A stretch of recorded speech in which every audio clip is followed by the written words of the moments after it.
Hi, good morning everyone. My name is Ari Berger. I'm the Chief Technology Officer of Hillcrest Energy Technologies. In today's videos, I want to share with you the importance of inverters in electric vehicles.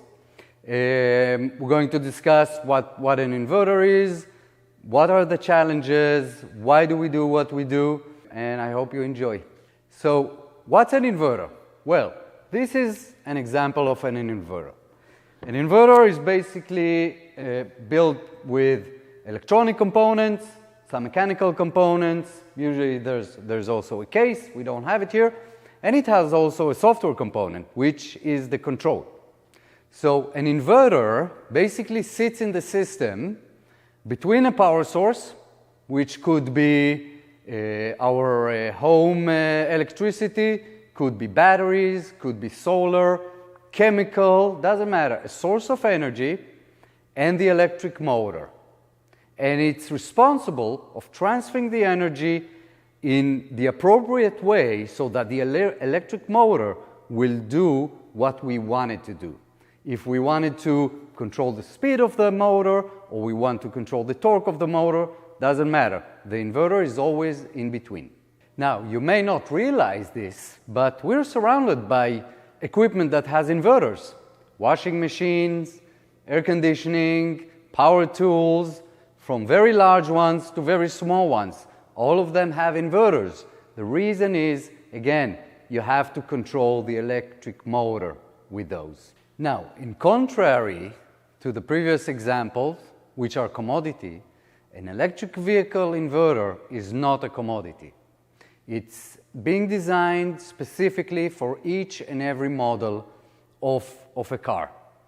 One of the reasons is that we want to optimize the performance, the efficiency, the energy flow, and the whole management of the vehicle to provide an excellent driving experience to the driver. If you're following the automotive industry news, if you're interested in high-performance developments, you probably noticed that many companies, OEMs, car manufacturers, parts manufacturers, are putting more and more emphasis on inverters. One of the reasons is that if you think of a powertrain of an electric vehicle, you have the batteries, which is the source of the energy. You have the electric motor, which is the one that is mechanically driving the vehicle, and in between you have the inverter. Well, batteries and motors don't have brains. They just behave like the physics. However, the inverter has many degrees of freedom of optimize, allowing the drivers to do one thing or another. So there's a lot of sophistication and control going around the inverter. That's why companies are realizing how critical the inverter is to the driving experience, efficiency, performance of an electric vehicle. Okay, I'd like to talk to you about challenges in designing these inverters for electric vehicles. So designing an inverter for an electric vehicle is very different than designing an inverter for a washing machine or a power tool. Just think of the performance differences, the reliability, and the safety aspects of these devices.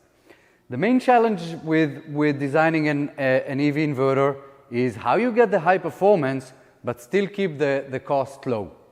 Keeping a low cost doesn't mean that you use cheap material or components. It means, for example, that you design the assembly in a correct way, that you could use automatic assembly facility or automatic inspection.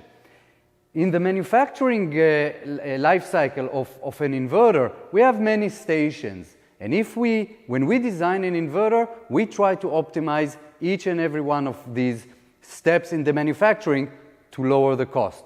At the end, though, the inverter still needs to deliver the right performance, and more importantly even, is the reliability and the safety.